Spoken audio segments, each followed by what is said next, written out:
Good morning. Market വ്യൂവിന്റെ opening ബില്ലിലേക്ക് സ്വാഗതം. നോക്കാം business headlines. US പണപ്പെരുപ്പ കണക്കുകൾക്ക് പിന്നാലെ നഷ്ടത്തിൽ വ്യാപാരം ആരംഭിച്ച് ഇന്ത്യൻ ഓഹരി വിപണി. സെൻസെക്സ് 500 പോയിന്റ് ഇടിഞ്ഞു. നിഫ്റ്റി 21,585 പോയിന്റിന് താഴെയെത്തി. ഏഷ്യൻ ഓഹരികളിലും ഇടിവ്. പ്രതീക്ഷകൾക്ക് മങ്ങലേൽപ്പിച്ച് അമേരിക്കൻ പണപ്പെരുപ്പ കണക്കുകൾ. റീറ്റെയിൽ പണപ്പെരുപ്പം 3% ഉയർന്നു. ബോണ്ടും ഡോളറും കുതിച്ചു. രാജ്യാന്തര സ്വർണ്ണവില $2000 താഴെ. UAE-യുമായുള്ള സുപ്രധാന കരാറിൽ ഒപ്പുവെച്ച് നരേന്ദ്രമോദിയും UAE president Sheikh Mohammed bin Zayed Al നഹ്യാനും. ഇന്ത്യ മൂന്നാമത്തെ വലിയ സമ്പദ് വ്യവസ്ഥയാകുമെന്ന് പ്രധാനമന്ത്രി നരേന്ദ്രമോദി. UAE-യിൽ UPI റുപേ കാർഡ് സേവനങ്ങൾക്ക് തുടക്കം. ത്രൈമാസ പ്രകടന കണക്കുകൾ പുറത്തുവിട്ട് ഹിൻഡാൽകോ ഇൻഡസ്ട്രീസ്. അറ്റാദായത്തിൽ 7.1% വർധന. ചെലവ് 4.8% കുറഞ്ഞ് 49,761 രൂപയായി. PM സൂര്യഗർ മുഫ്ത് ബിജ്ലി യോജനയിൽ മുൻനിര വിതരണക്കാരാകാൻ താൽപര്യം പ്രകടിപ്പിച്ച് ടാറ്റ പവർ. പുതിയ മൊഡ്യൂൾ നിർമ്മാണ യൂണിറ്റ് ആരംഭിക്കും. പദ്ധതിയുമായി മികച്ച രീതിയിൽ പോകാനാകുമെന്ന് ടാറ്റ പവർ CEO പ്രവീൺ സിൻഹ. ഇനി മാർക്കറ്റ് അനാലിസിസ് ആണ്. US പണപ്പെരുപ്പ കണക്കുകളൊക്കെ പ്രതീക്ഷിച്ചതിലും ഉയർന്ന രീതിയിലാണ് വന്നതെന്ന വാർത്തകളാണ് വന്നത്. അതിനെ തുടർന്ന് ഏഷ്യൻ വിപണികൾ അടക്കമുള്ള മാർക്കറ്റുകളിലൊക്കെ ഒരു ഇടിവുണ്ടാകുകയാണ്. പ്രതീക്ഷിച്ചതിലും ഉയർന്ന 3.1% പണപ്പെരുപ്പ കണക്ക് വന്നിട്ടുള്ളത്. ആ ഒരു ഇടിവ് നമുക്ക് US മാർക്കറ്റിനൊപ്പം തന്നെ ഏഷ്യ അതുപോലുള്ള ഇന്ത്യൻ ഓഹരി വിപണിയിലും പ്രകടമായി തന്നെ കാണാൻ സാധിക്കും. ഇന്നലെ വലിയ ഒരു സ്ട്രോങ്ങിലാണ്, വലിയൊരു പോസിറ്റീവ് ഇതിലാണ് ഇന്ത്യൻ ഓഹരി വിപണി അവസാനിച്ചതെങ്കിൽ ഇന്ന് അതുപോലെ തന്നെ വലിയൊരു ഇടിവിലാണ് ഇന്ത്യൻ ഓഹരി വിപണിയിൽ വ്യാപാരം ആരംഭിച്ചിരിക്കുന്നത്.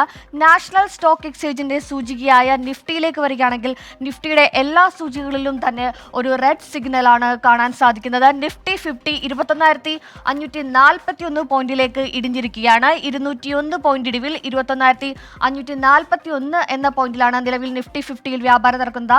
Nifty small cap and Nifty mid cap സൂചികളും വലിയൊരു കനത്ത പ്രഹരം തന്നെ നേരിട്ടുകൊണ്ടിരിക്കുകയാണ്. വ്യാപാരത്തിൽ ഏറ്റവും കൂടുതൽ നിഫ്റ്റി സൂചികളിൽ ഇടിവ് രേഖപ്പെടുത്തിയിരിക്കുന്നത് നിഫ്റ്റി ബാങ്ക് ആണ്. പക്ഷേ ഇന്നലെ നമ്മൾ കണ്ടതാണ് വലിയ രീതിയിലൊരു നിഫ്റ്റിയെ വലിയൊരു സ്ട്രോങ്ങിലേക്ക് കൊണ്ടുവന്നത് നിഫ്റ്റി ബാങ്ക് സൂചികയായിരുന്നു. പക്ഷേ ഇന്ന് അതിൻ്റെ ഒക്കെ തന്നെ ഓപ്പോസിറ്റ് റിയാക്ഷനാണ്. US പണപ്പെരുപ്പ കണക്കുകൾ പുറത്തു വന്നതിന് പിന്നാലെ ഏറ്റവും കൂടുതൽ നിഫ്റ്റിയിൽ കനത്ത പ്രഹരം ഏൽപ്പിച്ചിരിക്കുന്നത് നിഫ്റ്റി ബാങ്കിനെയാണ്. നിഫ്റ്റി ബാങ്ക് 582 പോയിന്റ് ഇടിവിൽ 44,920 എന്ന പോയിന്റിലാണ് വ്യാപാരം നടക്കുന്നത്. നിഫ്റ്റി ഫിനാൻഷ്യൽ സർവീസസിലും 19,961 എന്ന പോയിന്റ് ഇടിവിലാണ് വ്യാപാരം നടക്കുന്നത്. ഇനി ബോംബെ സ്റ്റോക്ക് എക്സ്ചേഞ്ച് സൂചികയിലേക്ക് പോയാലും അവിടെയും വലിയ രീതിയിലൊരു റെഡ് സിഗ്നലാണ് കാണാൻ സാധിക്കുന്നത്.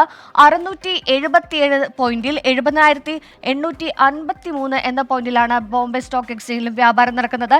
71,000 പോയിന്റിൽ താഴേക്ക് പോയിരിക്കുകയാണ് സെൻസെക്സ് സൂചികകളൊക്കെ തന്നെ. വലിയൊരു രീതിയിലുള്ള പ്രതീക്ഷകളൊക്കെ തന്നെ മങ്ങലേൽപ്പിച്ചിരിക്കുകയാണ്. കാരണം US പണപ്പെരുപ്പ കണക്ക് പ്രതീക്ഷയിൽ ഉയർന്നതിനാൽ അമേരിക്കൻ ഫെഡറൽ റിസർവ് വലിയ രീതിയിൽ പലിശ നിരക്കുകൾ കുറച്ചേക്കില്ലെന്നുള്ള ഒരു പ്രതീക്ഷയിലാണ് നിക്ഷേപർ. ഒപ്പം തന്നെ ബോണ്ടും US ബോണ്ട് ഈൽഡും കൂടാതെ തന്നെ ഡോളറിന്റെ ഒക്കെ സൂചികകൾ ഉയർന്നു. ഒരുപക്ഷെ വിദേശ നിക്ഷേപകരൊക്കെ തന്നെ ആ ഒരു ബോണ്ടിലേക്ക് ഇൻവെസ്റ്റ് ചെയ്യാനുള്ള സാധ്യതകൾ കൂടുതലാണ്. അതുകൊണ്ട് തന്നെയായിരിക്കാം മാർക്കറ്റിൽ നിന്നൊരു നെഗറ്റീവ് റിയാക്ഷൻ ഉണ്ടായിരിക്കുന്നത്. ഇനി മാർക്കറ്റ് വ്യൂവിൽ ഒരു അതിഥിയാണ്.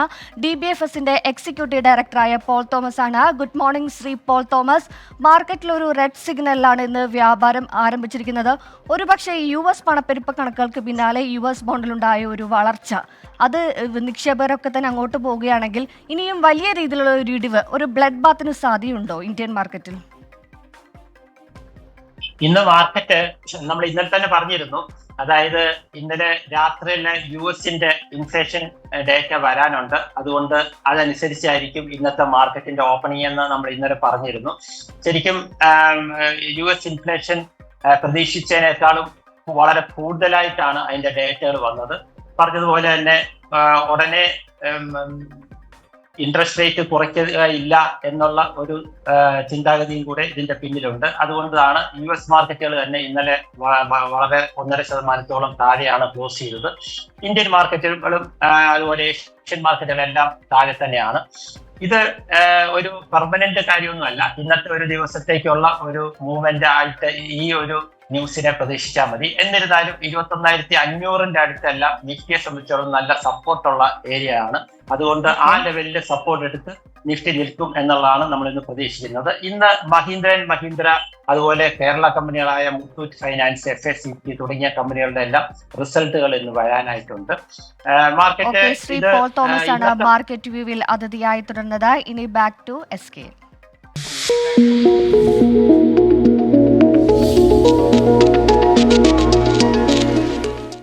DBFS മാർക്കറ്റ് വ്യൂ സമർപ്പിക്കുന്നത് DBFS wealth management and non banking finance.